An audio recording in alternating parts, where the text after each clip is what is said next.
Hello बच्चों, SMS जातालया classes में आप लोग का बहुत बहुत स्वागत है।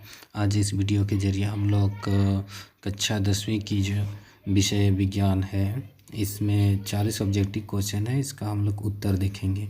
ठीक है, तो प्रश्न का उत्तर क्या होगा, कैसे होगा, उसको हम देखेंगे इस वीडियो में। मैं इस वीडियो के जरिए आप लोग को बताऊँगा। ठीक है, ये बहुत ही इम्पोर्टेंट एग्ज़ाम के लिए क्वेश्चन है। ठीक है, ये जैक का है।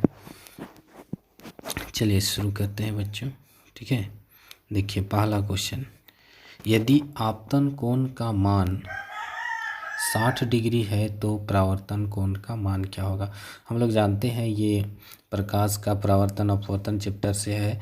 आपतन कोण और परावर्तन कोण बराबर होता है, तो यदि आपतन कोण 60 डिग्री है तो परावर्तन कोण कितना होगा बच्चों, 60 डिग्री ही होगा। ठीक है, इसलिए हमारा करेक्ट आंसर हो गया सी। ठीक है, अगला प्रश्न, मुख्य अक्ष के समानांतर आने वाली किरणें दर्पण से परावर्तन के बाद जिस बिंदु पर मिलती है उस बिंदु को क्या कहते हैं। उस बिंदु को कहते हैं फोकस, यानी मुख्य फोकस, जिसे एफ से सूचित किया जाता है। इसलिए हमारा आंसर जो होगा वो ए होगा। ठीक है, और अगला प्रश्न है, यदि वक्रता त्रिज्या का मान 54 सेंटीमीटर है तो फोकस दूरी क्या होगी। फोकस दूरी इसकी आधा होता है, तो ठीक है, तो 54 का आधा क्या हो गया आपका बच्चों, 54 का आधा होता है 27, इसलिए ये हो गया। ठीक है, अगला क्वेश्चन जो है वो इस तरह से है। देखिए क्या क्वेश्चन है, अवतल दर्पण के सामने किसी वस्तु को कहाँ पर रखा गया है कि, ठीक है, अवतल दर्पण है, ध्यान दीजिएगा, जिससे उसके समान आकार का उल्टा प्रतिबिंब बनता है। तो हम लोग जानते हैं कि अवतल दर्पण में वस्तु को सी पर रखा जाता है, वक्रता केंद्र पर।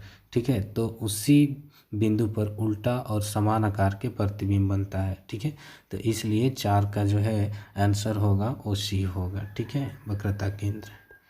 ठीक, अगला प्रश्न है, देखिए, अवतल दर्पण का उपयोग निम्नलिखित में किस वस्तु में किया जाता है। देखिए, गाड़ी के साइड मिरर के रूप में ये अवतल दर्पण को किया जाता है। गाड़ी के हेडलाइट में ही अवतल दर्पण का उपयोग किया जाता है बच्चों। ठीक है, तो इसलिए इसका जो आंसर होगा वो बी होगा। ठीक है, 5 का आंसर जो हुआ वो बी हो गया। ठीक है, अगला प्रश्न जो है देखिए, प्रकाश की किरण एक माध्यम से दूसरे माध्यम से जाने पर अपने मुख्य पथ से विचलित हो जाना कौन घटना कहलाता है। ठीक है, तो देखिए, प्रकाश का परावर्तन, प्रकाश का अपवर्तन, प्रकाश का प्रकीर्णन, प्रकाश का विक्षेपण, कौन सा आंसर होगा। एक माध्यम से दूसरे माध्यम में प्रवेश करती है। ठीक है, तो इसका आंसर जो होता है वो प्रकाश का अपवर्तन कहलाता है। ठीक है, ठीक है, चलिए, निम्नलिखित में से किस पदार्थ में प्रकाश की चाल सबसे अधिक होती है। प्रकाश की चाल किस में अधिक होती है ये पूछा जा रहा है। ठीक है, तो प्रकाश की चाल जो होगा ये इसमें होगा। ठीक है, वायु में, इसमें सबसे तेज गमन करती है। उत्तल लेंस के सामने किस स्थान पर वस्तु को रखने से उसका सीधा आवर्धित प्रतिबिंब बनता है। उत्तल लेंस के सामने, ठीक है, कहाँ पर रखा जाता है, तो ये जो है वस्तु का प्रतिबिंब जो है वो सीधा और बड़ा बनता है, ये क्वेश्चन कह रहा है। ठीक है, क्वेश्चन नंबर 8 का है। ठीक है बच्चों, तो प्रकाशीय केंद्र और फोकस के बीच रखा जाता है। ठीक है, तो हमारा आंसर ये हो गया। ठीक है, अगला प्रश्न, लेंस की क्षमता का मात्रक क्या है। लेंस की क्षमता का मात्रक जो है वो है डायोप्टर। ठीक है, इसलिए हमारा ये आंसर सही हो जाएगा। ठीक है, 10 सेंटीमीटर ऊंचा एक वस्तु किसी लेंस के सामने रखा गया है। 10 मीटर ऊंचा एक वस्तु किसी लेंस के सामने रखा गया है, जिससे वो 3 गुना बड़ा प्रतिबिंब, उस लेंस द्वारा उत्पन्न आवर्धन कितना। जब 3 गुना बड़ा है तो उसका आवर्धन भी कितना होगा, 3 गुना ही बड़ा होगा ना। ठीक है, इसलिए हमारा आंसर जो होगा 10 का वो बी ऑप्शन सही होगा। ठीक है, ये आंसर। नेत्र के किस भाग में प्रतिबिंब का निर्माण होता है। किस भाग पर प्रतिबिंब का निर्माण होता है। ठीक है, तो आपको सबको पता है यह दृष्टिपटल या रेटिना जिसको बोलते हैं, ये आंसर हो गया।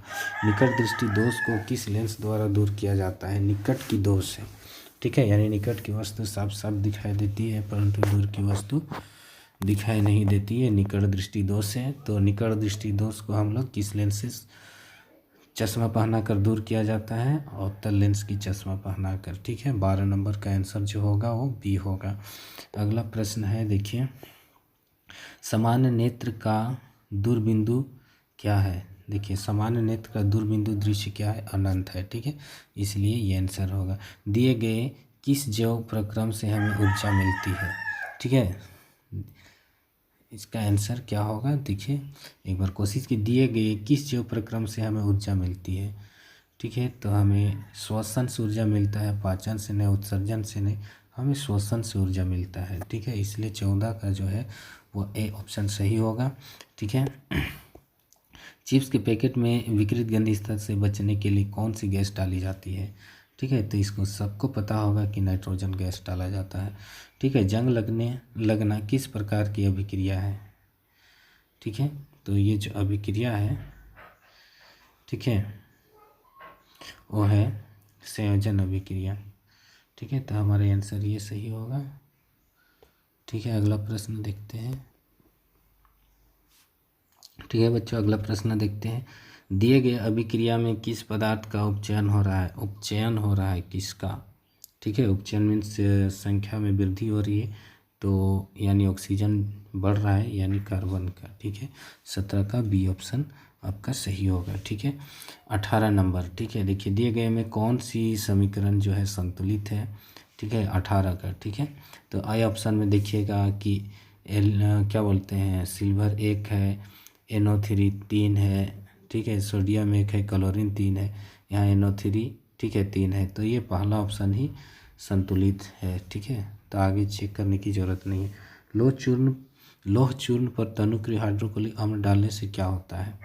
ठीक है, तो 19 नंबर प्रश्न है। देखिए कि लोहा की चूर्ण को जो हाइड्रोक्लोरिक अम्ल में डालेंगे तो क्या होगा। इसमें पता है कि आप लोग को हाइड्रोजन गैस बनाएगा और आयरन क्लोराइड बनाएगा। ठीक है, इसलिए ये ऑप्शन सही होगा। 20 नंबर, दिए गए पदार्थ में कौन रंगीन सूचक की तरह व्यवहार करता है। कौन रंगीन सूचक की तरह व्यवहार करता है। 20 का आंसर बताएंगे। ठीक है, बी लिटमस पत्र जो रंगीन सूचक की तरह काम करता है। हड्डियों को जोड़ने के लिए डॉक्टर किस लवण का उपयोग करता है। हड्डियों को जोड़ने के लिए प्लास्टर ऑफ पेरिस का उपयोग किया जाता है। ठीक है बच्चों, इसलिए हमारा जो है आंसर होगा वो सी, यही है प्लास्टर ऑफ पेरिस का फार्मूला। ठीक है, प्लास्टर ऑफ पेरिस का सूत्र क्या होगा। प्लास्टर ऑफ पेरिस का सूत्र यही होगा। ठीक है, अगला प्रश्न देखते हैं। दिए गए समीकरण में कौन अभिक्रिया हो रहा है। ठीक है, देखिए दिए गए ये संयोजन अभिक्रिया हो रहा है, क्योंकि हाइड्रोजन ऑक्सीजन जुट रहा है, इसलिए यह हो गया। ठीक है, अगला प्रश्न देखते हैं। खट्टे फल में कौन सा अम्ल पाया जाता है। खट्टे अम्लों में, ठीक है, खट्टे फल में कौन सा अम्ल पाया जाता है। ठीक है, खट्टे फल में कौन सा अम्ल पाया जाता है। तो बच्चों यहाँ पे आप लोग को देखना है, खाने वाले सभी खट्टे फल। ठीक है, तो इसमें कौन सा अम्ल पाया जाता है, ये क्वेश्चन पूछा जा रहा है आपको, तो बताइए आंसर क्या होगा। ये आंसर बी होगा, सिट्रिक अम्ल पाया जाता है। ठीक है, आपको उत्तर पता होगा। 25 नंबर, कोई बिलियन अंडे में के पिसे हुए कवच से अभिक्रिया कर एक गैस उत्पन्न करता है जो चूने के पानी को दूधिया कर देती है। वो बिलियन में क्या होगा। तो वो बिलियन में क्या होगा, सबको पता है कि हाइड्रोजन क्लोराइड होगा। ठीक है, 25 नंबर का उत्तर हो गया। ठीक है, अगला प्रश्न, कोई बिलियन नीले लिटमस को लाल कर देता है, इसका पीएच संभवतः क्या होगा। बताइए, नीले लिटमस पत्र को लाल कर रहा है तो ज़रूर वो अम्ल है। अम्ल का पीएच मान 7 से कम होता है, इसलिए सी ऑप्शन सही होगा। ठीक है, अगला प्रश्न है बच्चों, अमीबा अपने किस अंग में भोजन का पाचन करता है। ठीक है, बताइए। 27 नंबर, किस अंग पर भोजन की पाचन करती है। अमीबा अपनी भोजन की पाचन खाद्य रिक्तिका में करते हैं। ठीक है, ये उत्तर हो गया। अगला प्रश्न देखिए बच्चों, पाचन प्रक्रिया में आमाशय में कौन प्रोटीन का पाचन करता है। ठीक है, पाचन क्रिया में आमाशय में कौन प्रोटीन का पाचन करता है। तो इसका उत्तर क्या होगा बच्चों, बताइए। प्रोटीन का पाचन कौन करता है। ठीक है, तो ऑप्शन जो होगा वो पित्त है ना। पित्त पाचन करता है, जिसमें ट्रिप्सिन नामक एंजाइम पाया जाता है। ठीक है, अगला, निम्नलिखित में किस जीव में प्राणी समभोजी पोषण होता है? समभोजी पोषण तो अमीबा में होता है, ठीक है, इसलिए ये आंसर होगा, ठीक है। 29 का सी हो गया। 30, मानव हृदय में कितने कोष्ठक होते हैं? ठीक है, ये तो सबको पता है, 4 कोष्ठक होते हैं। अगला क्वेश्चन 31, निम्नलिखित में कौन भोजन के माध्यम को क्षारीय करता है, मीन्स क्षारीय करता है? ठीक है, निम्नलिखित में कौन भोजन के माध्यम को क्षारीय करता है? ठीक है, तो उत्तर होगा, ठीक है, 31 का डी, यही क्षारीय करता है, पित्त। ठीक है,